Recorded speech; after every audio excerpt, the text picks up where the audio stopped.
tardes, hermanos. Buenas tardes. Que la honra y la gloria sean para nuestro Dios, hermanos. Amén.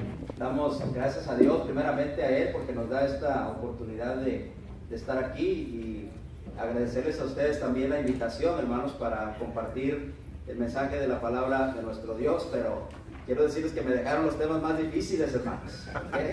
Espíritu, alma y cuerpo. Yo creo que es un tema bastante interesante, hermanos. Sin embargo, también es un tema difícil, y le quiero decir, hermano, que la mayoría de las cosas que yo voy a decir aquí son cosas que he estado estudiando, ¿verdad? Y he estado viendo. Algunas cosas estoy seguro que son así, otras no puedo ser dogmático en eso, hermano, y que tal vez usted tenga una idea un poquito diferente, y es válido. Creo que es un tema que da para que haya cierto margen, ¿verdad? De pensar un poquito diferente los unos de los otros, pero mientras no vaya en contra, hermanos, de las enseñanzas claras, las enseñanzas llanas y sencillas de la Escritura, hermanos, creo que podemos disentir en algunas cosas. Sin embargo, hermanos, es un tema bastante interesante. Voy a tratar de ser, hermanos, lo más claro que sea posible. Y quiero nuevamente agradecerles, hermanos, por pensar en mí para traer este tema. Y entiendo que hay hermanos que están muchísimo más preparados que uno, hermano, y creo que harían un mejor trabajo. Por eso les agradezco todavía más, hermanos, que me den esa oportunidad. Quiero llevarlos a 1 Tesalonicenses, capítulo 5, verso 23, que es donde tenemos el texto base, hermanos, para este tema. Es uno de los dos textos únicos en el Nuevo Testamento y en la Biblia completa que hablan del ser humano poseyendo espíritu, alma y cuerpo. Dice 1 Tesalonicenses capítulo 5 y verso 23: y el mismo Dios de paz os santifique por completo. El mismo Dios de paz os santifique por completo, y todo vuestro ser, espíritu, alma y cuerpo sea guardado irreprensible para la venida de nuestro Señor Jesucristo. ¿No está aquí esto? Déjame moverle tantito.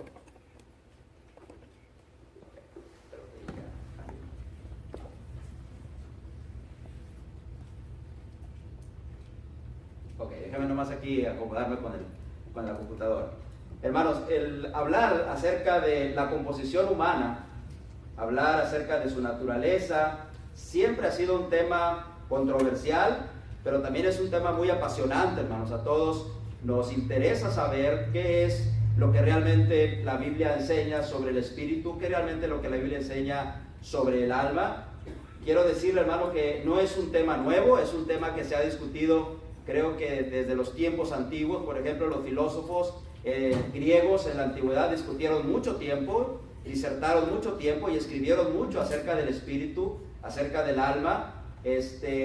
Y la psicología en nuestro tiempo también, hermanos, se dedica a esto. Básicamente, la filosofía, cuando habla de este tema, se ubica en dos partes. Ubica al ser humano como compuesto de dos partes: simplemente la parte física, que es nuestro cuerpo, y una parte inmaterial, a la que ellos a veces llaman alma y a veces llaman espíritu. Según la filosofía, hermanos, son estas dos partes las que componen al ser humano.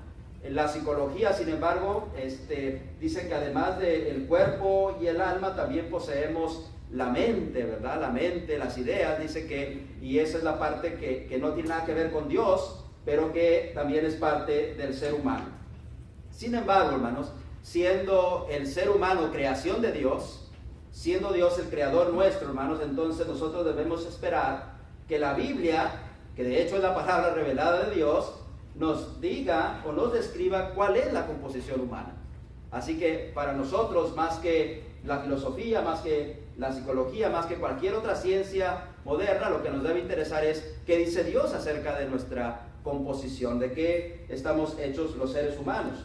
Y sin embargo, hermanos, aún la revelación divina, aún la palabra de Dios, aún lo que Dios ha revelado, a través de ella no es sencillo hacer una clara distinción entre los elementos que forman el ser humano. No es sencillo, hermano. Y especialmente porque la Biblia no da una definición clara de espíritu y no da una definición clara de alma. Sin embargo, hermanos, Dios es perfectamente claro en su revelación del plan de redención al hombre. No podemos decir que porque Dios no nos dice claramente lo que es alma o lo que es espíritu, entonces Dios se ha equivocado y no nos ha dado lo que nosotros necesitamos saber. Bueno, en realidad es que no necesitamos saber cuál diferencia o qué diferencia hay entre alma y espíritu para ser salvo. Todo lo que tiene que ver con la redención, Dios lo ha revelado perfectamente y podemos conocer exactamente, hermanos, lo que tenemos que hacer para ser salvos. Y en eso no hay duda, y eso es lo que más nos debe de interesar a los seres humanos. Respecto a la composición humana, hermanos, espíritu, alma y cuerpo, Dios ha revelado aparentemente su existencia, pero no ha hecho una completa y clara definición entre lo que es alma y lo que es espíritu. Así que eso hace que sea un poquito complicado. Y esta dificultad, hermanos, en realidad se debe principalmente a que el uso de la palabra alma y espíritu constantemente es usada intercambiablemente, refiriéndose, por ejemplo, al ser interior del hombre, o a veces refiriéndose a la vida misma del hombre, al hálito de vida. Otra dificultad se presenta cuando reconocemos que solo hay dos pasajes en la Biblia que nos hablan de el hombre siendo formado de espíritu, alma y cuerpo. Uno es Primera de Tesalonicenses 5:23 y el otro es Hebreos capítulo 4 y verso 12. Son los dos únicos pasajes que la Biblia nos enseña que el hombre está compuesto de espíritu, alma y cuerpo. Y lo más interesante, lo que dificulta más todavía esto, es que en estos dos pasajes donde se habla de espíritu y alma y cuerpo, el contexto no ayuda mucho a tener una definición clara, porque el contexto, hermanos, parece ser que no está hablando de eso. Más bien, hermanos, parece ser que la frase espíritu y alma y cuerpo tiene otro propósito allí más que el hablarnos acerca de la conformación humana. Así que vamos a tratar de analizar aquí, hermanos, aunque sea de una manera breve, qué es lo que la Escritura dice acerca de la composición humana y de su naturaleza. Lo primero, hermanos, que nosotros tenemos que entender para poder comprender un poco acerca de lo que es alma y es espíritu, es entender que el hombre ha sido creado por Dios. Ese es el punto de partida, hermanos, para comprender el asunto del alma y el asunto del espíritu. El hombre ha sido creado por Dios, hermano. Hay tres elementos cuando Dios hace al hombre, hermanos. Cuando Dios en 6 días llevó a cabo la creación, la Biblia empieza con un texto básico donde Dios se revela a sí mismo y donde Dios en su preexistencia se declara como el creador de todo. Génesis capítulo 1 verso 1 dice: en el principio creó Dios los cielos y la tierra. Y en ese solo pasaje, hermanos, están los tres elementos básicos que se requieren para la vida física, para este mundo material en el cual existimos. Ahí encontramos, por ejemplo, el tiempo. Dios dijo en el principio, ahí está la creación del tiempo. La vida física, hermano, la vida material no se puede desarrollar si no hay tiempo de por medio. Esta es la creación del tiempo cronológico, el tiempo en el cual usted y yo vivimos. Luego dijo Dios también, dice la Escritura también, que en el principio creó Dios los cielos.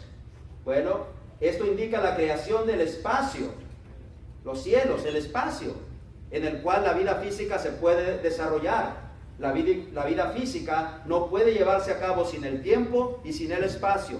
Necesitamos un espacio para que nuestro cuerpo exista, para que esta banca exista, para que esta mesa exista. Se necesita un espacio. Dios creó los cielos y también creó la tierra. Esto es la materia, de la cual finalmente todo lo que vino a existir después existió por la palabra de Dios. Así que el principio de la vida en este mundo es marcado, hermanos, por la preexistencia de Dios. Y Dios mismo creando los tres elementos básicos que se requieren para la vida física en este mundo. Así que después de que Génesis capítulo 1, verso 1, describe que en el principio creó Dios los cielos y la tierra, luego después de eso nosotros tenemos a Dios creando durante 6 días el lugar adecuado para que su máxima creación fuera finalmente creada. ¿Cuál es su máxima creación, hermano? El hombre mismo.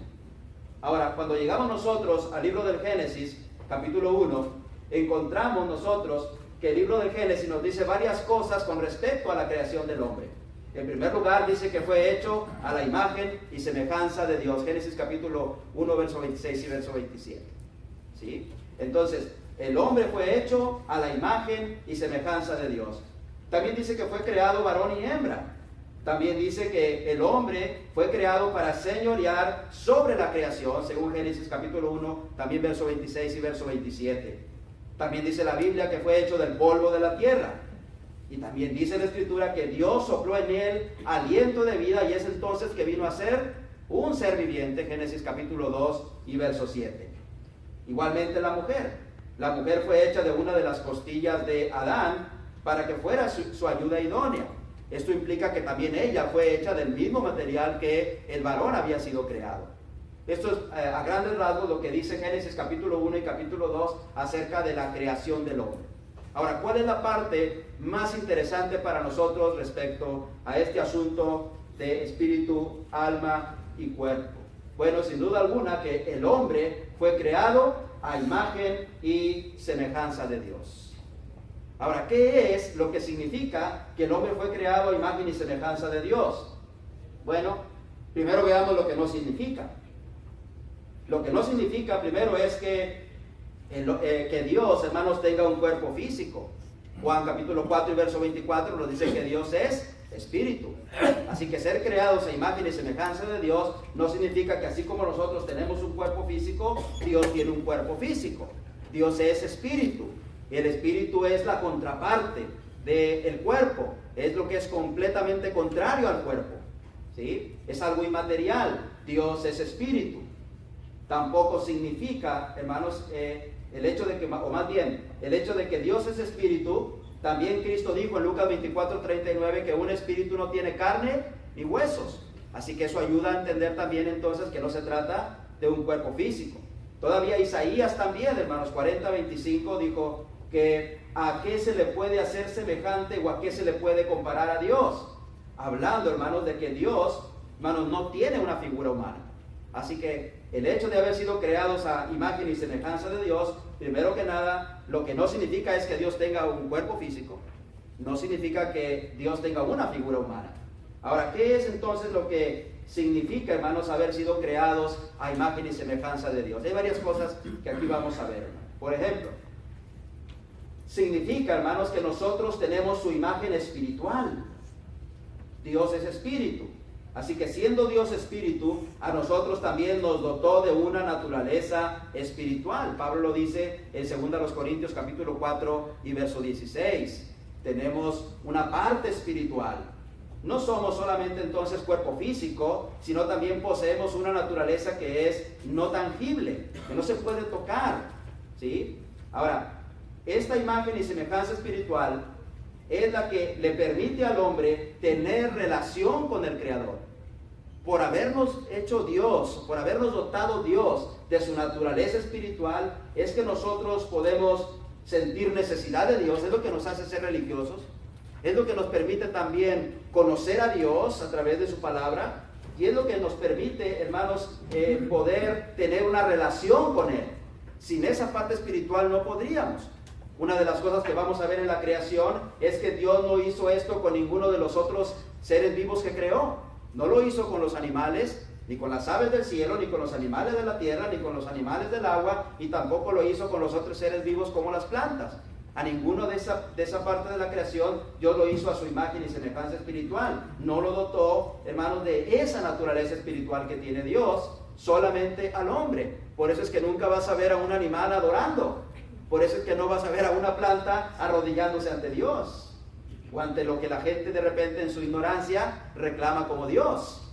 Así que, hermanos, esa semejanza espiritual se refiere a eso. Miren lo que dice Pablo aquí en la cita que mencionábamos, 2 Corintios capítulo 4 y verso 16. Algunos textos los voy a leer, hermanos, otros solamente los vamos a mencionar por el tiempo. Pero Pablo dice: por tanto no desmayamos, antes aunque nuestro hombre exterior, nuestro cuerpo, se va desgastando, el interior, note, el interior, no obstante, se renueva de día en día. Ese ser interior, hermanos, es una referencia a la naturaleza espiritual que tenemos los seres humanos. Así que hemos sido creados a su imagen espiritual, pero también hemos sido creados, hermanos, a su imagen creacional. Dios es creador. Y, hermanos, Dios le dio al hombre la misma característica de ser capaz de crear cosas. Los seres humanos somos los únicos, hermanos, habitantes de este planeta que somos capaces de crear. Y creo que, hermanos, un análisis de todas las civilizaciones que han existido en el mundo a través de todos los tiempos, hermanos, nos dejaría impresionados de la facilidad que los hombres tenemos para crear cosas. Hoy vivimos en una época de la tecnología, hermano, pero ¿te imaginas cuántas horas de investigación, de trabajo y de creación se llevaron a cabo simplemente para hacer algo como esto? ¿Sí? Hermanos, en realidad nosotros somos capaces de crear cosas. No vas a ver a una planta creando cosas, no vas a ver a un animal creando cosas. Solamente el hombre es capaz de hacer esto. Porque nos hizo, hermanos, a su imagen creacional también. Pero además, hermanos, Dios también nos hizo a su imagen gubernamental. Dios, hermanos, es soberano y Él gobierna sobre su creación. Bueno, así el hombre le ha sido dotada la capacidad de señorear sobre la creación de Dios. Eso es lo que Dios dijo en Génesis 1, 26 al 28. Dios le dijo al hombre después de que lo creó que iba a señorear sobre los animales, sobre todo lo que había en el mundo que recién había creado. El hombre desde ese tiempo ha gobernado la creación y la seguirá gobernando, hermanos, hasta que esta tierra deje de existir, porque ese fue el plan de Dios, porque hemos sido creados a su imagen gubernamental también.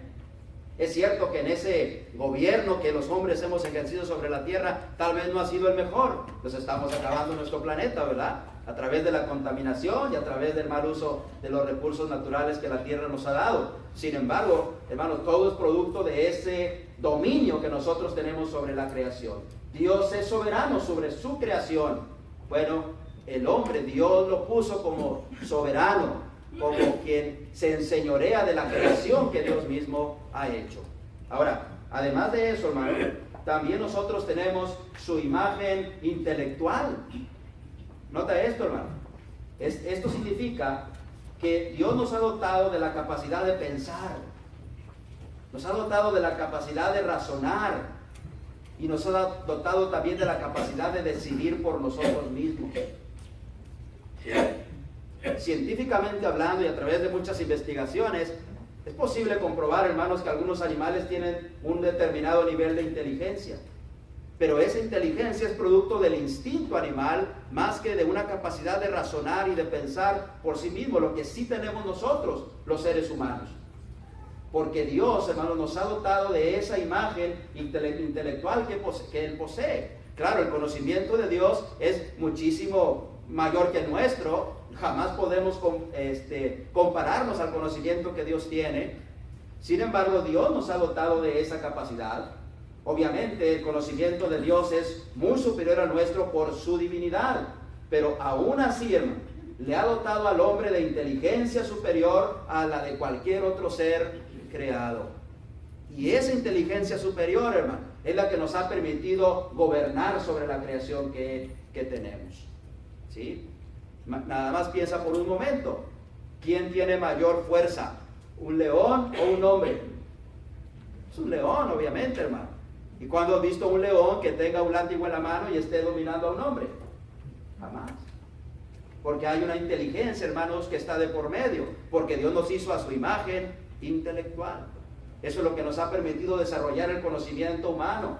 Eso es lo que le ha permitido a las civilizaciones crecer, desarrollarse, progresar. Eso es lo que le ha permitido, hermanos, a este mundo, hermanos, ir caminando a través de todas las edades, siempre mejorando, hermanos, siempre mejorando de alguna manera.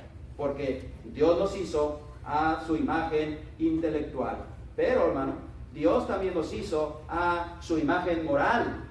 Es decir, hermano, fuimos dotados con la capacidad de distinguir entre lo bueno y lo malo. Eso no lo tienen los animales.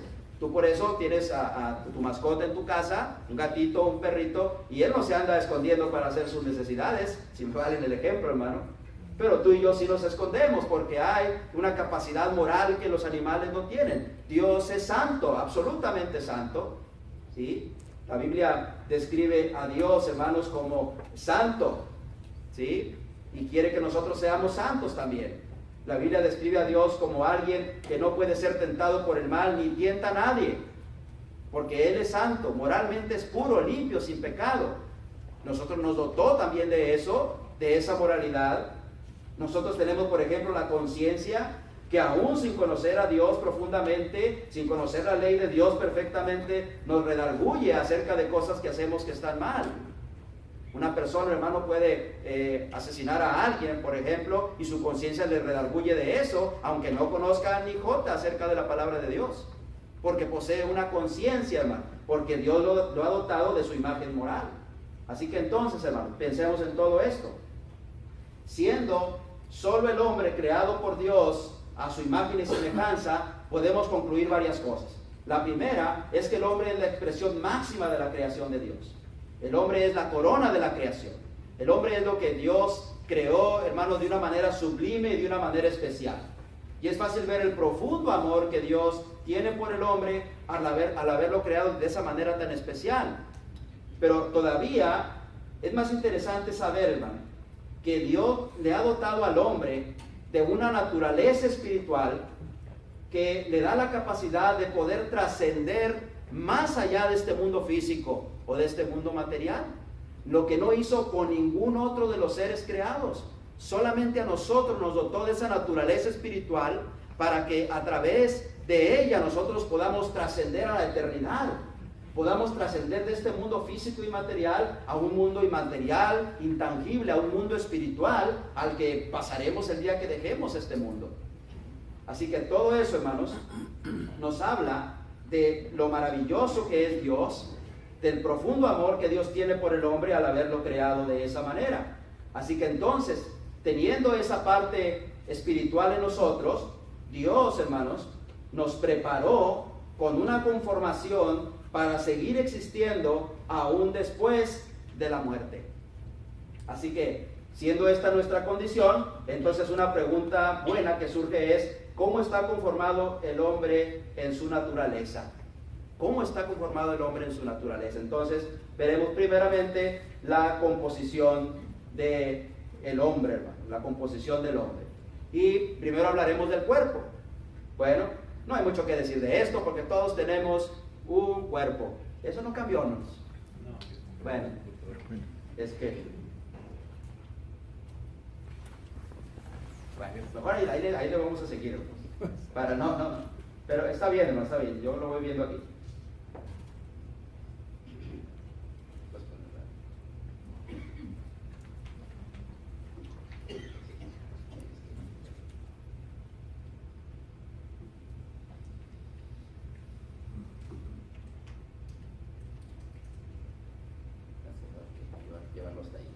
Así que Dios, hermanos, entonces nos hizo con esa naturaleza espiritual. Y ahora veamos, hermanos, cómo estamos compuestos. Lo primero, pues, es que tenemos cuerpo, ¿verdad? Todos sabemos que tenemos cuerpo. Dios creó al hombre del polvo de la tierra, según Génesis capítulo 2 y verso 7. Y esta es precisamente la composición física del hombre. El cuerpo, sin duda alguna, todos entendemos que es la parte del ser humano que está en contraste con Dios, que es espíritu y que es inmortal por sí mismo. Hay que hacer notar esta diferencia. Nosotros también somos inmortales, pero no en el mismo sentido que Dios. Dios es inmortal existiendo por sí mismo, es decir, Él no necesitó ser creado. Él es en la eternidad. ¿Sí? Los seres humanos somos también inmortales porque tenemos un alma que no se va a morir, o un espíritu, o espíritu y alma que no se van a morir cuando nosotros dejemos este mundo. En ese sentido también somos inmortales, pero Dios es inmortal por sí mismo. Pablo, hermanos, al cuerpo lo llamó este cuerpo mortal en Romanos capítulo 6 y verso 12, para hablar, hermanos, de que este cuerpo tiene solamente un tiempo de vida en este mundo y luego morirá. También tenemos otra aseveración, segundo los Corintios 5:1, Pablo lo llamó la morada terrestre que se deshace. Este cuerpo también lo dijo así en el sentido de que estamos viviendo temporalmente en este mundo, y un día este cuerpo se habrá de deshacer, hermanos, y se terminará nuestra vida en este mundo. También encontramos otro pasaje en 2 de Pedro 1:14. Hermanos, Pedro dijo que él estaba por abandonar el cuerpo, ahí en 2 de Pedro 1:14, y es que cuando la muerte llega, la persona debe de abandonar el cuerpo.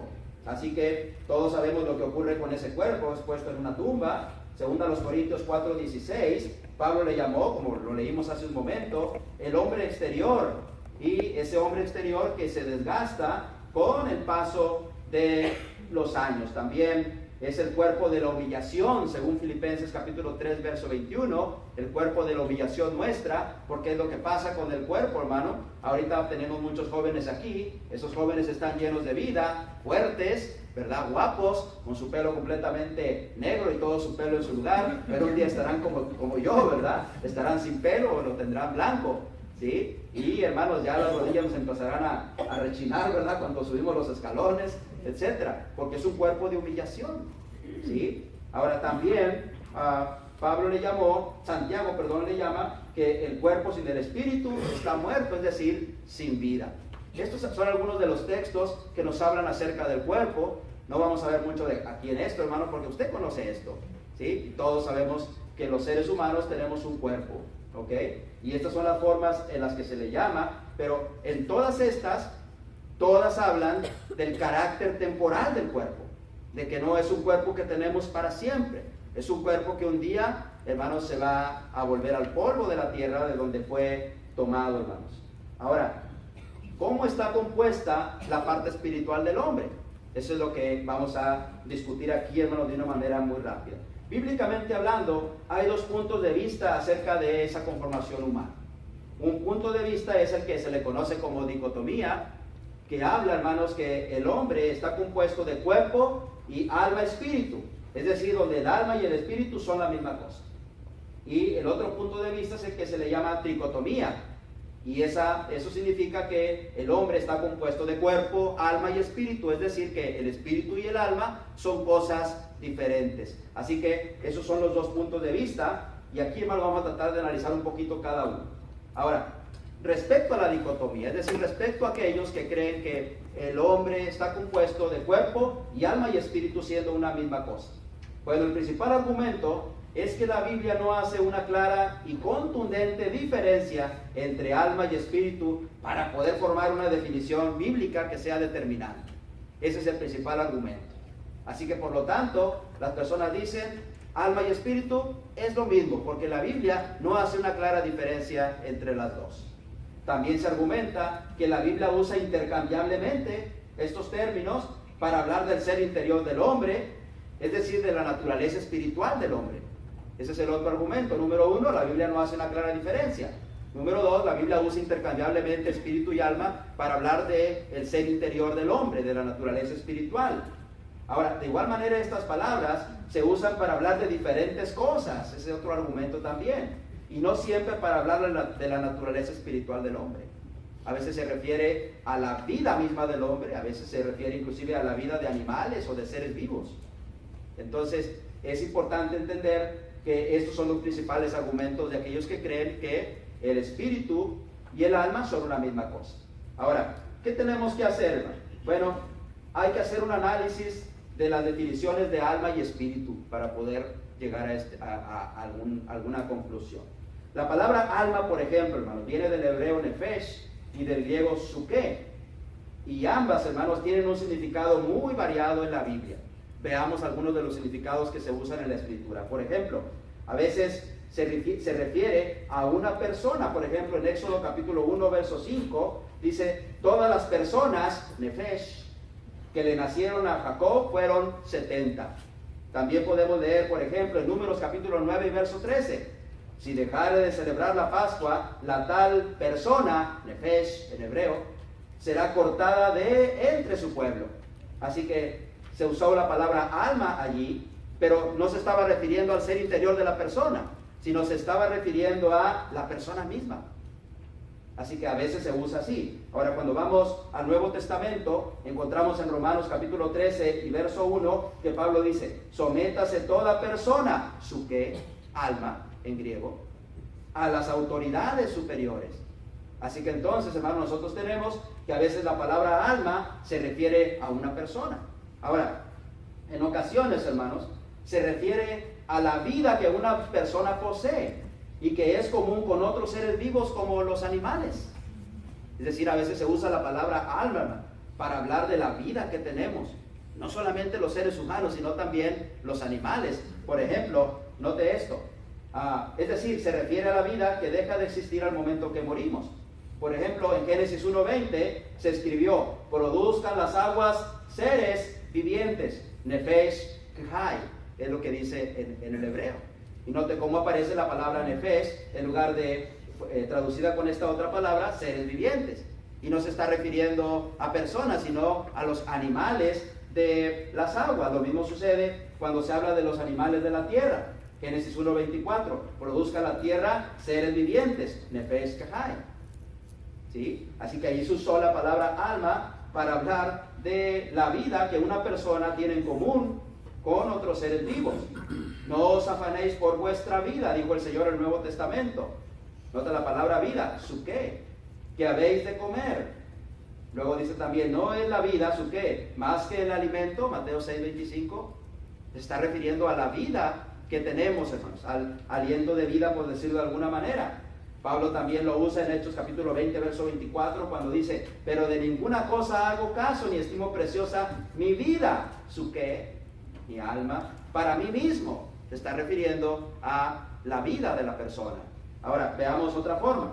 También, hermanos, se refiere al ser interior del hombre, a la naturaleza espiritual. Nota, esto se refiere a el ser interior, donde se albergan las emociones, el intelecto, los sentimientos, la conciencia, etc. A veces la palabra alma se está refiriendo a eso.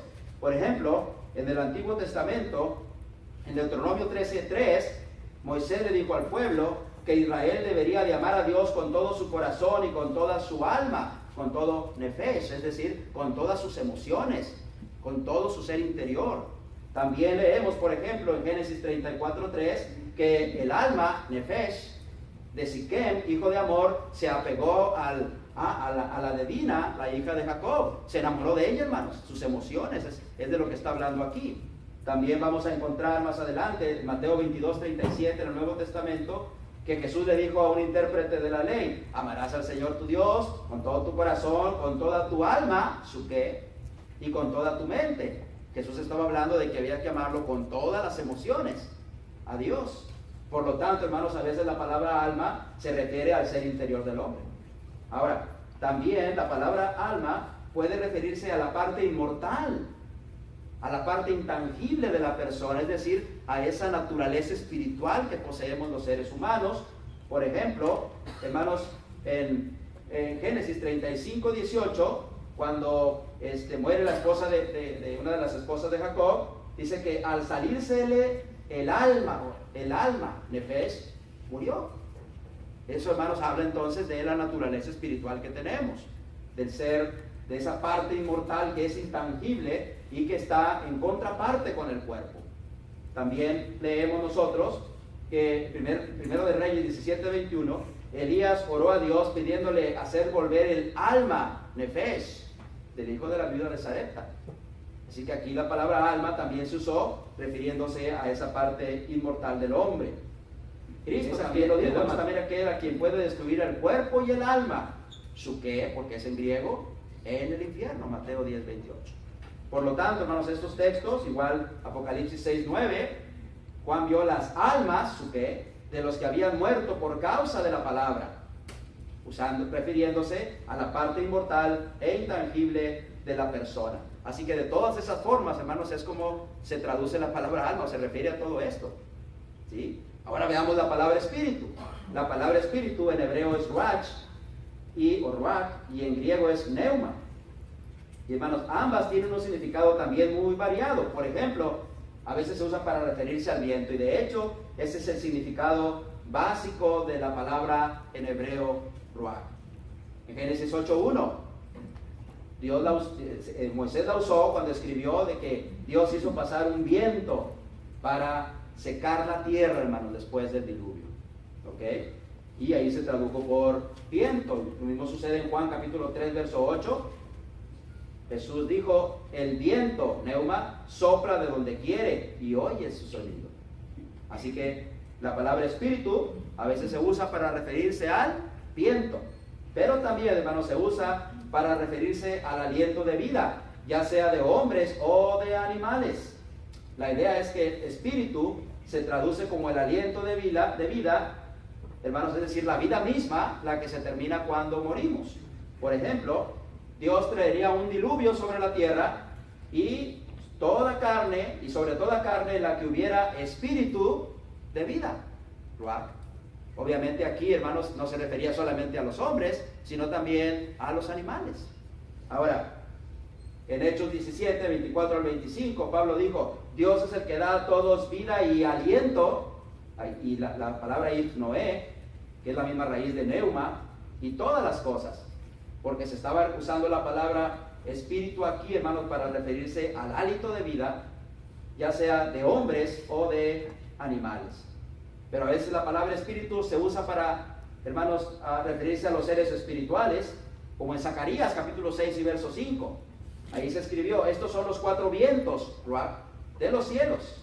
Y en esta visión Zacarías habló de seres espirituales que venían en juicio sobre las naciones. Ahí la palabra ruach se traduce por vientos, pero se refiere a seres espirituales. Y el más claro ejemplo de esto es Juan capítulo 4, verso 24, cuando Jesús dice que Dios es espíritu, neuma. Es decir, en esta declaración Jesús está diciendo, o está dando la definición de neuma como refiriéndose a un ser espiritual, en este caso, pues a Dios mismo. Ahora, en Hebreos 1:14, los ángeles son vistos como espíritus ministradores, neuma. ¿Ok? Y esto es así porque los ángeles son seres espirituales. Una cuarta forma, como se traduce, hermanos, la palabra espíritu, es para referirse a cualidades internas de la persona. Así que encontramos, por ejemplo, que Dios habló de los sabios a los que Él les dio espíritu de sabiduría. Por ejemplo, en este caso es cuando escogió a ciertos hombres para que elaboraran las vestimentas y todo lo que tenía que ver con el tabernáculo cuando estaban en el monte Sinaí, Éxodo 28:3. También lo vemos en el Nuevo Testamento, cuando Pablo habla de tener un espíritu, neuma, de mansedumbre. Eso está relacionado entonces con cualidades espirituales. ¿Okay? Ahora, también se usa para referirse al ser interior de la persona, la palabra espíritu, al igual que la palabra alma, hermanos, como vimos antes.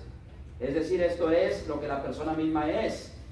Por ejemplo, leemos que Jacob, cuando supo que José su hijo estaba vivo en Egipto, dice que su espíritu revivió. Es decir, su ser interior revivió. También leemos de esto en 1 Corintios 2:11. Porque ¿quién de los hombres, dice, sabe las cosas del hombre, sino el espíritu, neuma, del hombre que está en él? Estos dos textos, hermanos, nos ayudan a entender entonces que la palabra espíritu se refería a la persona misma. También podemos ver que a veces usó para referirse, ahora sí, a la parte inmortal del hombre que no se destruye con la muerte. ¿Ok? Ahora, fíjense en esto. Por ejemplo, de Abraham se dice que exhaló su espíritu al morir, Génesis 25:8. Es decir, su parte inmortal, su parte intangible, su naturaleza espiritual que estaba saliendo de su parte física y tangible. Cristo en la cruz también, hermano, clamó al Padre, en tus manos encomiendo mi espíritu, neuma. ¿Ok? Así que, dicho esto, expiró. Ahora, considerando entonces el uso intercambiable, hermanos, de la palabra alma y espíritu, refiriéndose al interior de la persona o refiriéndose a la parte inmortal e intangible del hombre. Si ustedes quieren leer todo esto, hermanos, yo les puedo pasar esto, ¿verdad?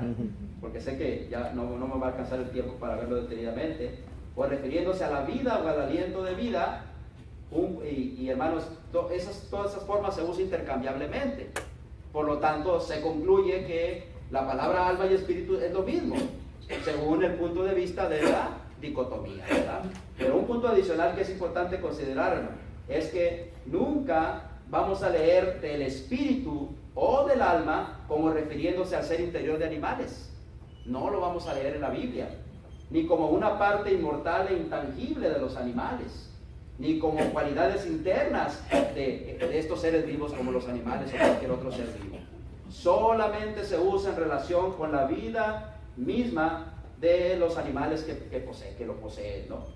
Así que por lo tanto, considerando que no hay una definición conclusiva, que las dos palabras se usan para definir distintos conceptos, al hablar de la parte inmortal no tangible del hombre, tanto la palabra alma como la palabra espíritu se usan intercambiablemente, así que se concluye que es una misma cosa. Ahora, veamos muy rápido, hermano, la tricotomía. Espíritu, alma y cuerpo. Esa es la parte contraria. Esa es la creencia de que la conformación del hombre es de tres partes: cuerpo, espíritu y alma, dos cosas diferentes. Obviamente, el argumento principal está en que tenemos un texto en 1 Tesalonicenses 5:23 y Hebreos 4:2. Y estos textos parecen hacer esa clara diferencia entre espíritu, alma y cuerpo. Aunque el contexto no ayuda, sin embargo, si consideramos 1 Tesalonicenses 5:23, vemos nosotros que Pablo está orando a Dios y está pidiendo que estos hermanos de Tesalónica se mantuvieran irreprensibles. Y para ello, hermanos, digo que deberían de guardar todo su ser: espíritu, alma y cuerpo. Algunos creen que esto solamente fue una frase para encerrar todo el ser de la persona, para decirle simplemente a los hermanos que deberían guardarse por completo. Sin embargo, tenemos que recordar, hermano, que la Biblia a veces da información incidentalmente, es decir, no era el propósito de Dios decirnos o explicarnos qué es el espíritu, qué es el alma, qué es el cuerpo, pero lo dijo así porque esto es así, porque el hombre está compuesto de espíritu, alma y cuerpo. Así que por eso los que creen en la tricotomía lo ven así. Hebreos 4:2, hermanos, habla, el propósito principal es explicar las cualidades y la efectividad que tiene la palabra de Dios. Sin embargo, algo interesante que surge ahí es que existe la palabra partir, que en realidad significa separar. Así que, es decir, que la palabra de Dios puede separar el alma y el espíritu, y si estos pueden ser separados, entonces concluyen los que creen en la tricotomía, entonces hay diferencia entre alma y espíritu. Así que entonces, ¿qué es, qué diferencia hay entre alma y espíritu? Veamos primero espíritu. Ya voy a acabar. El hombre fue creado a imagen y semejanza de Dios, ya lo vimos. Nos dotó de una naturaleza espiritual semejante a la que Él tiene. Así que si Dios es espíritu, por lo tanto el espíritu del hombre puede referirse a la parte del ser humano, nota lo que está escrito con rojo, que lo hace completamente diferente de su conformación material y semejante a la naturaleza espiritual de Dios. Es decir, el espíritu es la parte dada por Dios al hombre desde el momento que es concebido en el vientre de su madre. Zacarías capítulo 12, verso 1, Eclesiastés 12:7, Números 16:22, Dios es visto como el Padre de los espíritus, ¿sí? Así que, si el cuerpo sin el espíritu está muerto, hermanos, desde que el cuerpo está vivo en el vientre de mamá, entonces desde ahí ya tenemos esa parte espiritual. Así que el espíritu es esa parte que nos hace semejantes a Dios. Ahora, el espíritu, siendo lo que nos asemeja a Dios, sería la parte más elevada de nuestra conformación. Es la que nos acerca más a Dios. Es la parte que nos hace experimentar, como decíamos al principio, la necesidad de Dios.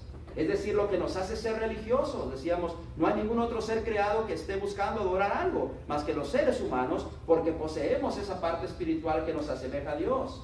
Así que esa es la parte que puede ser conmovida, que puede ser convencida por la palabra de Dios, el espíritu.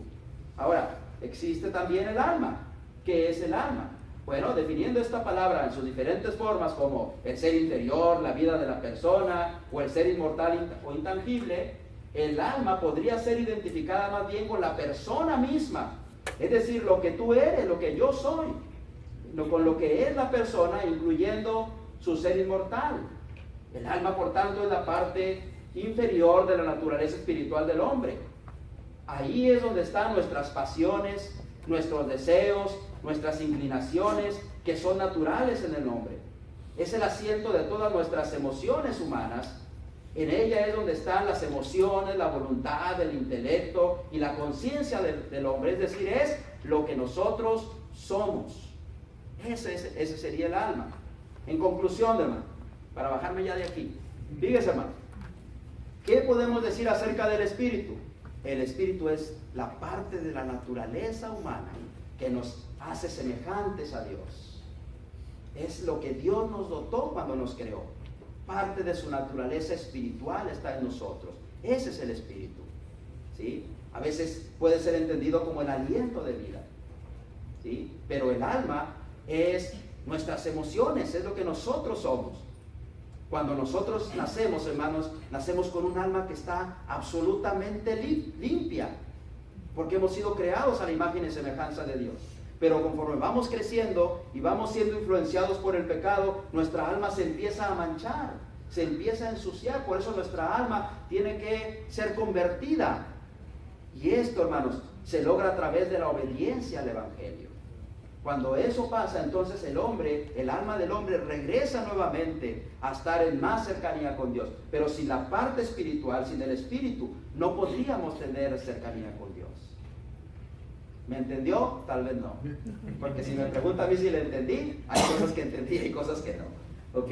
Pero hermano, no podemos ser dogmáticos en esto, pero sí podemos decir, hermano, tres cosas finales. Tal vez no entendamos si somos dos partes o tres partes, pero hay tres cosas de las que tenemos que estar seguros. La primera de ellas es que tenemos que guardarnos irreprensibles delante de Dios, seamos dos partes o tres partes. La segunda cosa importante que debemos recordar es que seamos dos o tres partes, hay un día, hermanos, que el Señor tiene destinado para que nuestros cuerpos resuciten de las tumbas, para que nuestra parte espiritual y nuestra parte física vuelva a ser unido y transformado para heredar finalmente el cielo. Y la última parte, y tal vez la más importante, es que seamos dos o tres en nuestra conformación. Lo cierto es que el deseo de Dios es que un día usted esté por la eternidad al lado de Él en el cielo. Y para lograr eso, usted necesita guardarse y yo necesito guardarme irreprensible. Y si usted no ha obedecido el Evangelio, usted necesita obedecer el Evangelio para estar preparado para ese momento. Dios les bendiga, hermanos.